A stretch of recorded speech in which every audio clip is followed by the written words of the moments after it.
ვისაუბრობთ საქართველოს შეერაღებული ძალების სტრატეგიაზე, ასევე ავღანეთში კონტინგენტის შესაძლო შემცირების საკითხზე, რომელიც ოდნავ მოგვიანებით ამ ინფორმაციის გავრცელებიდან თავდაცვის სამინისტრომ უარყო. ვისაუბრებთ ასევე საკონსტიტუციო ცვლილებებზე, რომლის თანახმადაც როგორც თავდაცვის ყოფილი მინისტრი ამბობს, მივიღებთ ისეთ შეერაღებულ ძალებს, რომლის შესახებ არავინ არაფერი ვიცით. ამ და დღის სხვა მთავარ თემებზე ჩვენ ვიმსჯელებთ და მოვისმენთ სწორედ თავდაცვის ყოფილი მინისტრის თინა ხიდაშელის შეფასებებს, რომელიც ჩვენთან სტუდიაში იმყოფება. მოგესალმებით ქალბატონო თინა და მადლობა რომ დრო გამონახეთ და ჩვენი სტუმარი ხართ. მე რამდენიმე თემა დავაანონსე, მაგრამ მინდა რომ თქვენთან საუბარი დავიწყო ბოლო საკითხით. რამდენიმე ხნის ცოტა ხნის წინ გახდა ცნობილი, რომ ლევან ბოძაშვილმა უშრობის საბჭოს დივნის მოადგილემ დატოვა თანამდებობა. კონკრეტულ მიზეზებზე მე როგორც მოვიძე ინფორმაციას არ საუბრობს, მაგრამ ვიცით რომ იმ კომუნიკეს, რომელიც სწორედ საკონსტიტუციო ცვლილებებს ეხებოდა, ამ საკონსტიტუციო კონსტიტუციის პროექტს, მან ხელი არ მოაწერა. თქვენი შეფასება როგორია? ანუ ამ შემთხვევაში კომუნიკე არის მთავარი პრობლემა, როგორ ფიქრობთ თუ ანუ აქ სხვა მიმართულებებსაც ხედავთ? ხო, მე არ ვიცი ნამდვილად, ეს ჩემთვის ძალიან მეც ახლა გავიგე თქვენთან ეთერში შემოსვლის წინ ეს ინფორმაცია გადავამოწმე და უშრობის საბჭოში დამიდასტურეს. ლევან ბოძაშვილი ესწრებოდა აბსოლუტურად ყველა შეხვედრას, რომელზეც მეც ვიმყოფებოდი და მას არც ერთხელ აბსოლუტურად არც ერთ მოსაზრებასთან დაკავშირებით, რომელიც იქ გამოითქმებოდა იმ ძალიან ბევრი ადამიანის და ექსპერტის მიერ, ვინც ამ შეხვედრებში მონაწილეობდა, არ გამოუთქვამს, ამიტომ სიმართლე რომ გითხრათ, ძალიან გამიკვირდა. ამასთანავე შეგახსენებთ, რომ ლევან ბოძაშვილი წარმოადგენდა სწორედ საქართველოს პრეზიდენტს ვენეციის კომისიასთან ურთიერთობაში, რაც თავისთავად ავტომატურად ნიშნავს და გულისხმობს იმას, რომ მას წესით სწორედ ის პოზიციები, განწყობები და სტრატეგიული ხედვები უნდა წარედგინა ვენეციის კომისიისთვის, რომელიც ქვეყნის პრეზიდენტს აქვს და რომელიც სრულ თანხმედრაშია იმ კომუნიკესთან, რომელიც თბილისის სტრატეგიული დიალოგის ფარგლებში მომზადდა. ამიტომ სიმართლე რომ გითხრათ, ნამდვილად ვერ მივხვდი, როგორც ჩანს ეს უკავშირდება მის დანიშვნას, რომელიც სულ რამდენიმე ხნის წინ მოხდა. ის დანიშნულია საქართველოს ელჩად შვეიცარიის კონფედერაციაში და მე არ გამოვრიცხავ, რომ მასთან იყო ალტერნატიული კომუნიკაციაც, რომ ამ დანიშვნის ფასი იქნებოდა მაღალი იმ შემთხვევაში, თუ კი ის ამ კომუნიკეს ხელს მოაწერდა. კომუნიკე ძალიან მნიშვნელოვან თემებს ეხება, ის ძალიან ფუნდამენტური დოკუმენტია.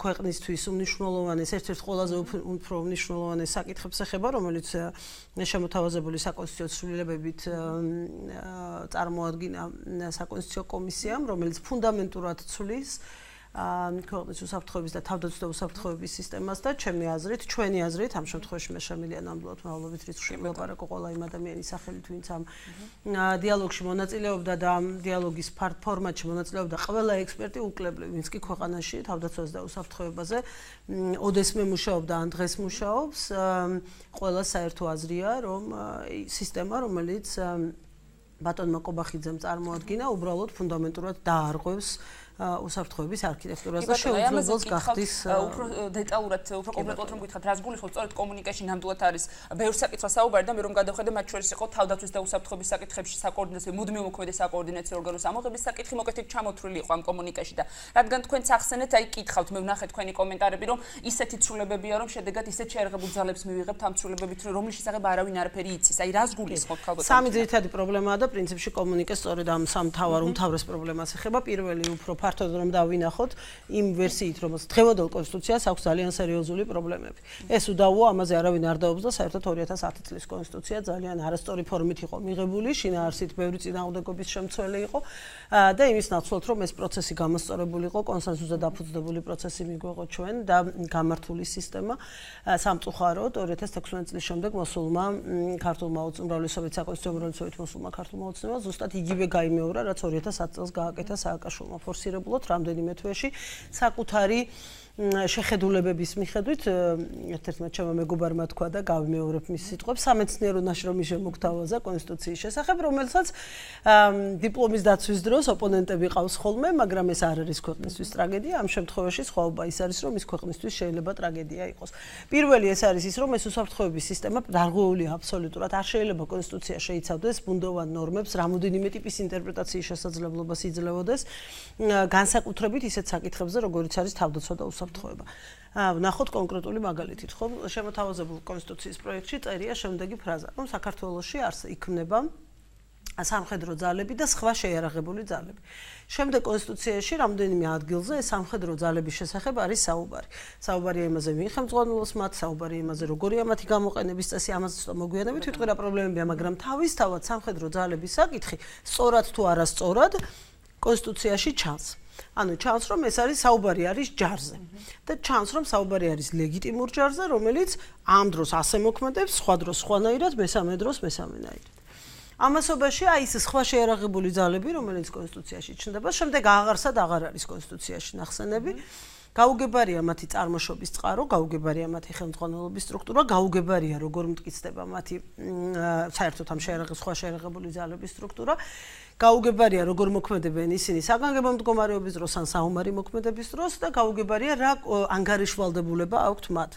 იმიტომ რომ თუ კი ჩვენ ვაცხადებთ ორ რამეს, ხომ, ამ კონსტიტუციით, წინა კონსტიტუციით და ყველა კონსტიტუციით, რაც დამოუკიდებლობის შემდეგ ჩვენ ვაცხადებთ, რომ დემოკრატიულ სახელმწიფოს ვაშენებთ. ეს ყველა კონსტიტუციაში ეწერა და ამაშიც იქნება. და უკვე სიახლე, რომელიც ამ კონსტიტუციას ემატება, დიდი ბრძოლების შედეგად მოპოვებული არის ის, რომ მასში დასტურდება საქართველოს ევროატლანტიკური საგარეო ორიენტაცია. თუ კი ამ კონსტიტუციაში ჩნდება ეს ჩანაწერი, რომ საქართველოს მიისწრაფის ნატოს წევრობისკენ, მაშინ აბსოლუტურად შეუძლებელია, წარმოუდგენელია რაღაცა შეიარაღებული ძალების კონცეფცია ჩნდებოდეს კონსტიტუციაში, სადაც არ მოქმედებს ნატოს ერთ-ერთი ფუნქციონირების ერთ-ერთი ყველაზე მთავარი ორი პრინციპში ყველაზე მთავარი წესი. ერთი, რომ უნდა იყოს კაცრად იერარქიული და სტრუქტურირებული ყველანაირი შეიარაღებული ძალა, ანუ ყველა კაცი, რომელსაც თოფი უჭირავს, უნდა იყოს ძალიან კაცრად გაწერილი სტრუქტურის ქვეშ და კონსტიტუცია ზუსტ პასუხს უნდა იძლეოდეს, რა არის მათი ლეგიტიმაციის წყარო, საიდან წარმოიშვებიან და როდის ვისი ბრძანებით მოქმედებენ. და მეორე, ასევე აბსოლუტურად სავალდებულო, რომ ნებისმიერ შეიარაღებულ კაცზე უნდა იყოს კაცრი სამოქალაქო კონტროლი. სამოქალაქო კონტროლი არ ნიშნავს აუცილებლად და მხოლოდ ჟურნალისტების და NGO-ების მიერ კონტროლს, ეს ნიშნავს საპარლამენტო კონტროლს, ეს ნიშნავს, ანუ არასამხედრო ნაწილისგან კონტროლს. პრეზიდენტის მხრიდან, პარლამენტის მხრიდან კიდევ ერთხელ ვიმეორებ და მათ შორის დანარჩენი საზოგადოების მხრიდან სამოქალაქო კონტროლს. არც ერთი ეს არ არის და ვერც იქნება, იმიტომ რომ როგორც გითხარით, ერთ ადგილზე ჩნდება კონსტიტუციური ლეგიტიმაცია ეძლევა რაღაცა შეიარაღებულ ძალებს და მორჩა, მე არაფერი ამ შესახებ არ ვიცი. ანუ ცუდი ხელისუფლების პირობებში და კონსტიტუცია არ იწერება ერთი ხელისუფლებისთვის, ხო, კონსტიტუციის მთელი ამოცანა და იდეა არის ის, რომ ის არის გრძელვადიანი მოქმედების დოკუმენტი. ის უნდა მოქმედებდეს, მან უნდა გაუძლოს რამდენიმე ხელისუფლებას, უნდა იძლეოდეს ცხოვრების გრძელვადიანი დაგეგმვის შესაძლებლობას, გრძელვადიანი რეფორმის გატარების შესაძლებლობას, მყარ ინსტიტუციურ გარანტიებს. შესაბამისად, ვთქვათ, რომ დღეს ჩვენ კარგი ხელისუფლება ყავს, ამიტომ საფრთხე არ გველოდება, მაგრამ აი 4 წლის მერე ხოიდა საოცრება რომ მოხდეს და ცუდი ხელისუფლება რომ მოვიდეს, ჩვენ ხო არასდროს არ ყოლია ცუდი ხელისუფლება, მაგრამ რომ მოხდეს და მოვიდეს, მაშინ მას ეგძლევა კონსტიტუციით უფლება, რომ როგორც უნდა, რა სტრუქტურის ქვეშაც უნდა, რა უფლებამოსილებითაც უნდა, ისე შექმნას შეიარაღებული ძალები და როცა უნდა მაშინ გამოიყენოს. ესე იგი, თუ არ ვიცით ვინ ხელმძღვანელობს, როგორ ფორმირდება, რა იგულისხმება ამ სხვა შეიარაღებული ძალებს, მე გეტყვით ჩემ ვარიანტს, მე ბევრი ვიფიქრე ძალიან ამ თემაზე. არაკომპეტენტურობაში ისდები ხოლმე, რომ ზოგადად სხვა საკითხთან, სხვადასხვა საკითხთან მიმართებაში, რომ ქართული ოცნების წარმომადგენლები არ არიან კომპეტენტურები, არიც, ანუ არ ცოდნასთან გვაქვს საქმე, არ ესმით თუ სხვა ბიზნესს ხედავთ. მე დიდი ხანია ვარკვევ, ვინ დაწერა, ფიზიკურად ვიღაცამ ხო დაწერა ერთია, რომ ბატონი კობახიძე იბრალებს, რომ ეს მისი შრომის ნაყოფია, მაგრამ ალბათ მან თვითონ იმედი მაქვს ყოველ შემთხვევაში, რომ მან თვითონ არ დაწერა ყველა ფურცელი და ყველა წინადადება ამ კონსტიტუციაში. და სხვადასხვა ნაწილებზე სამუშაო ჯგუფები რომ იყო, იმ სამუშაო ჯგუფებმა დაწერეს ეს. და დიდი ხანია როგორც გითხარით, ვარკვევ, ვისი იდეა იყო ეს სხვა შეიარაღებული ძალების გაჩენა ტექსტში. იმიტომ რომ საქართველოს აქვს ორი ტიპის გამოცდილება. ძალიან ბევრი ადამიანს ეწყინა ხელისუფლებიდან, როცა მე ეს პირველად ვთქვი, მაგრამ ეს არ არის თავარი და მნიშვნელოვანი, ვის რა წყის. თავარი და მნიშვნელოვანი ის არის, რომ საქართველოს ორჯერ ყავდა სხვა ტიპის შეიარაღებული ძალები. პირველი ეს იყო მხედრიონის დროს, მეორე ეს იყო შინაგანი ჯარი. შემდეგ, როდესაც შინაგანი, მხედრიონი გასაგებია, შინაგანი ჯარი, როდესაც გაუქმდა უკვე ვარდების რევოლუციის შემდეგ, ეს ჩაითვალა როგორც ერთ-ერთი ყველაზე დიდი მონაპოვარი სწორედ ვარდების რევოლუციის შემდეგ და ერთ-ერთი ყველაზე უფრო მნიშვნელოვანი ნაბიჯი, რამაც სტრუქტურირება მოახდინა ქართული ჯარის და გაგვიხსნა გზა ჩვენ ყველა იმ პროგრამისკენ, რომელიც საერთაშორისო ასპარეზზე ჯარის განვითარებისთვის გვაქვს. მე ვიხუმრე ერთ-ერთ შეხვედრაზე ხაზგასმით ვამბობ, ვიხუმრე, იმიტომ რომ მე არ ვიცი ეს სიმართლე თუ არა, მაგრამ ვიხუმრე, რომ შეიძლება ეს კობანარჩემაშვილის ოცნებაა და იმან ჩაწერა მეთქი, რომ ისევ დააბრუნოს შეიარაღებული ძალები. ამ ფორმით შინაგანი ჯარი. ხო, არ ვიცი, ნამდვილად არ ვიცი. მე არ გამოვრიცხავ იმას, რომ ასეთი დებულებები კონსტიტუციაში არაკომპეტენტურობის გამო ხდება. შეიძლება ის ადამიანების ნაწილი, რომლებიც ხმასაძლევდა ამას, ნამდვილად არაკომპეტენტურია და არ უფიქრე, იმიტომ კი არ არის არაკომპეტენტური, ზოგადად არაკომპეტენტურია. არამედ ეს კონკრეტული თემა არ იცის და არ მიაქცია ამას ყურადღება, მაგრამ ისინი, ვინც ავტორები არიან ამ დებულების, მათ ძალიან კარგად იციან, როგორი ნელი მოქმედების ბომბი ჩადეს მათ ამ დებულებით, თუ ის დარჩა კონსტიტუციაში, კიდევ ერთხელ ვამბობ, ის ხელს უხსნის ნებისმიერ ცუდ ავტორიტარიზმისკენ გადახრილ მმართველს, რომ ეს შეერაღებული ძალები, აი ეს განუსაზღვრელი ფორმატის, რა მიზნითაც უნდა და რომელი უწყების ქვეშაც უნდა ისე გამოიყენოს. ამასობაში და დავასრულებ ამ თემაზე საუბარს 2017 წელს როცა კონსტიტუციას ცვლი და კიდევ ერთხელ ხაზგასმით ამბობ ისევ პრეტენზიას აცხადებ რომ დემოკრატიულ ქვეყანად რჩები და გინდა რომ განვითარდე დემოკრატიულ ქვეყანად და უფრო მეტი მიღწევები გქონდეს ამ გზაზე და ევროკავშირისკენ და ნატოსკენ მიდიხარ ჩვენ უნდა გამოვიყენოთ ეს შესაძლებლობა რომ ახალ კონსტიტუციას ვაკეთებთ და ისეთი დებულებები უნდა გავაჩინოთ მასში რომელიც სწორედ ევროკავშირში და ნატოში გაწევრიანების შემდეგ კონსტიტუციის შეცვლას აღარ გახდის აუცილებელს და აღარ დააყენებს დღის წესრიგში. ეს არის სწორედ ის, რომ ერთი ჯარი უნდა ყავდეს ქვეყანას და მე მხოლოდ ამ თემებს ვეხები, ხმე შემიძლია უსასრულოდ ვისაუბრო სასამართლო სისტემაზე, იმ პრობლემებზე, რომელიც აქ არის, იგივე საპარლამენტო კონტროლის პრობლემაზე. ხო ამობენ, რომ საპარლამენტო რესპუბლიკას ქმნიან სინამდვილეში, ისევ ამ თემიდან რო ვთქვათ. პირველად იქნება საქართველოში თუ ამ ფორმით მიიღეს კონსტიტუცია, როდესაც შეერაღებული ძალების გამოყენების დროს, სამხედრო ძალების გამოყენების დროს პარლამენტის თანხმობა აღარ იქნება საჭირო. დღემდე ყოველთვის პარლამენტის თანხმობით ხდებოდა ეს. ეს არ ნიშნავს პარლამენტის გაძლიერებას, ეს ნიშნავს პარლამენტის დაკნინებას და საცუსტებას სინამდვილეში. და ესეც ძალიან სერიოზული პრობლემაა. მაგრამ ორი რამეა კიდევ ერთხელ ვიტყვი თავში რაც თქვი, ხო, რაც უნდა ეწეროს დღეს ამ კონსტიტუციაში, უფრო ნათლად, უფრო გასაგებად, უფრო სტრუქტურულად ერთი ჯარი ყავს. ჯარი, რომლის თავსებადობის ხარისხსაც ვზრდით, ნატოს და ევროკავშირის ქვეყნების შეერაღებულ ძალებთან და მეორე, ვზრდით სამოქალაქო პოლიტიკური ანგარიშვალდებულების, სამოქალაქო პოლიტიკური კონტროლის მექანიზმს, ანუ პარლამენტის როლი ყველა ტიპის და აქ მხოლოდ ჯარზე არ არის საუბარი, უსაფრთხოების სამსახურების, პოლიციის და სამხედრო ძალების მიმართ უფრო მნიშვნელოვანი, უფრო გაზრდილი და უფრო ფუნდამენტური იყოს, ვიდრე ეს აქამდე რომელიმე კონსტიტუციაში ყოფილა. თუ კიდევ ერთხელ ვამბობ, საპარლამენტო რესპუბლიკაზე გადავდივართ.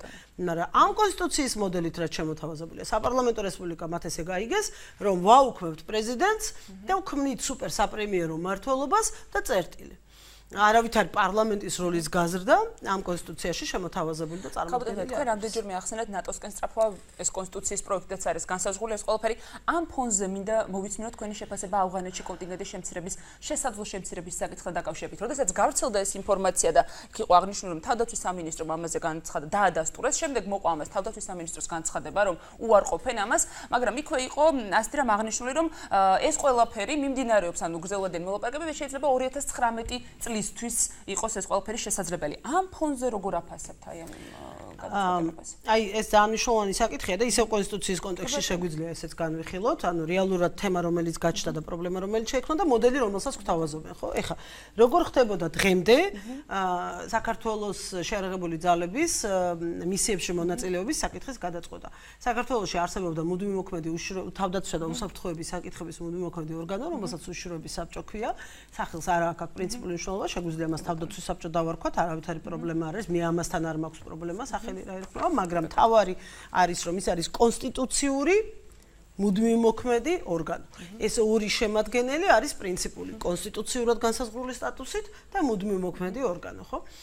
აი ამ უშიშროების საბჭოში მიდიოდა ყველა ასეთი საკითხი განსახილულად და კოორდინაციისთვის. ჩვენ ვატარებდით უშიშროების, ჩვენ რა პრეზიდენტი იწოდა უშიშროების საბჭოს ხდომას, ჩვენ ყველა შესაბამისი უწყებების ხელმძღვანელები და პარლამენტის შესაბამის თანამდებობის პირები ესწრებოდნენ ამ უშიშროების საბჭოს ხდომას, ჩვენ მსჯელობდით, ვიხილავდით, ჩემი მინისტრობის დროს ორჯერ იდგა ეს საკითხი, ერთხელ როდესაც კონტინგენტი გავზარდეთ აფრიკაში და დამატებითი 20-ეული გავაგზავნეთ, მეორედ როდესაც იყო მოთხოვნა სხვაგან, ხა კონკრეტიკას არ ვიტყვი, შეერაღებული ძალების დამატებაზე და ამაზე უარყოფითი გადაწყვეტილება მივიღეთ, რატომ? და რატომ იყო და როგორ იყო ეს შესაძლებელი? ჩვენ ყველა ერთ სივრცეში ვიჯექით ქვეყნის უმაღლესი მთავარსარდლის ხელმძღვანელობით, რომელიც საბოლოო ჯამში პასუხისმგებელია ყველა ასეთ გადაწყვეტილებაზე, ვუზიარებდით ინფორმაციას, რომელიც ქონდა შთაბეჭდილებებს, რომელიც გვექნებოდა მოლოდინებს, რომელიც იყო განწყობებს, რომელიც თავად ამ უწყებებში იყო, რომლებსაც შემდეგ უნდა განეხორციელებინათ ეს გადაწყვეტილება და ამის შესაბამისად ვიღებდით მიღებულით გადაწყვეტილებებს.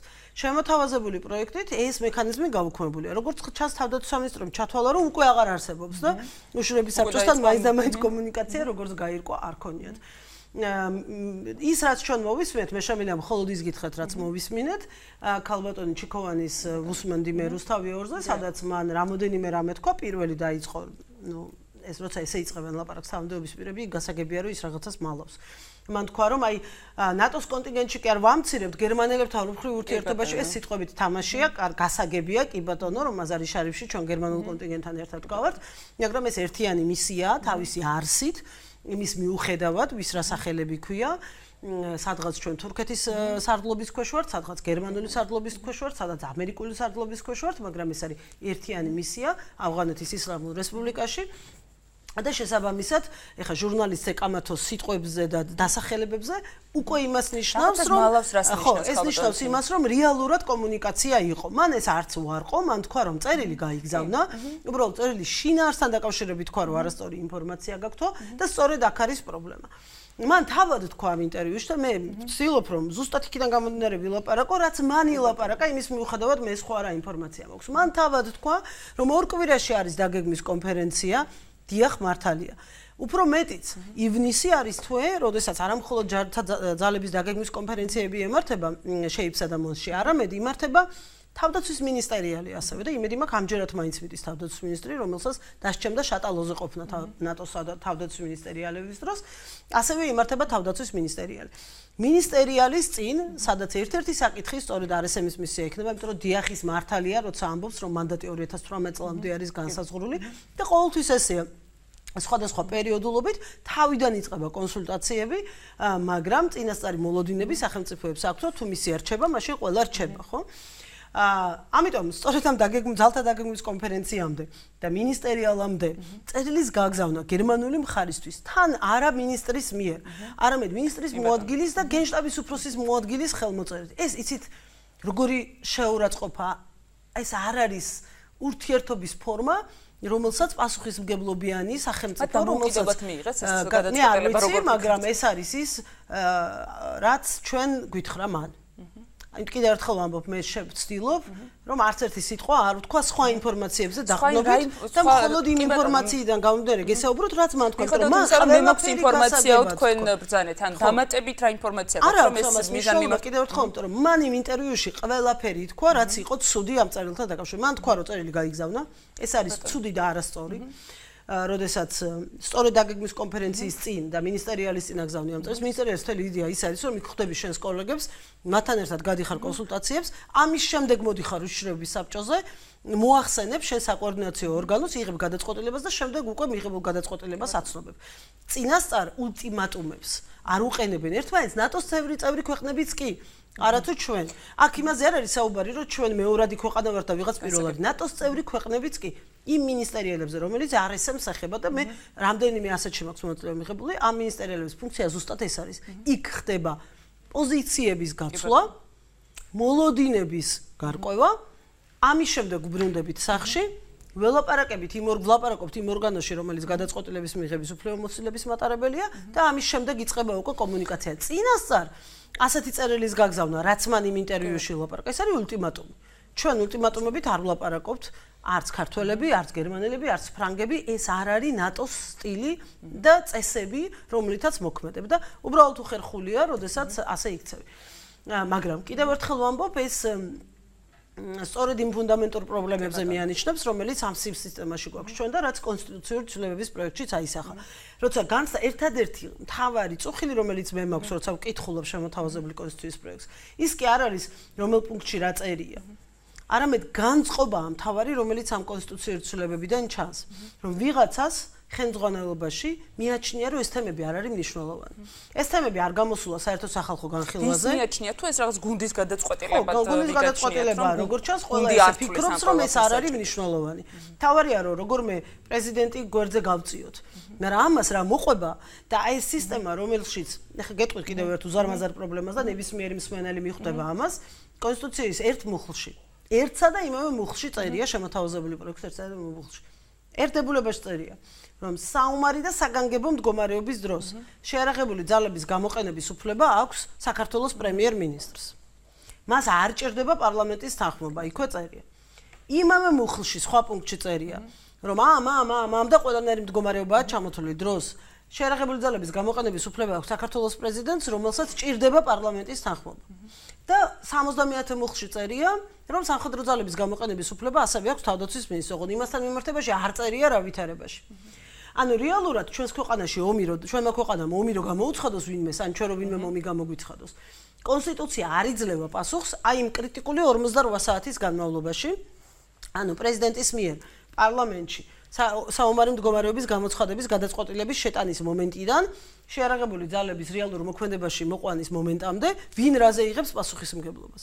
იმიტომ რომ კიდევ ერთხელ ვამბობ, ხაზგასმით ვამბობ, ორივეს, პრეზიდენტსაც და პრემიერსაც ამ კონსტიტუციის მიხედვით ძალების გამოყენების უფლება აქვს, ოღონდ ერთს ჭირდება პარლამენტის თანხმობა და მეორეს არ ჭირდება პარლამენტის თანხმობა. ბატონო თინა, ამ თემით ძალიან საინტერესოა თქვენი ბატონო მოსაზრებები და შეფასებები, მაგრამ მინდა რომ მოვასწრო სხვა თემებთან დაკავშირებითაც თქვენი კომენტარები მოვისმინო. ბოლო, აი გასული კვირა დავასრულე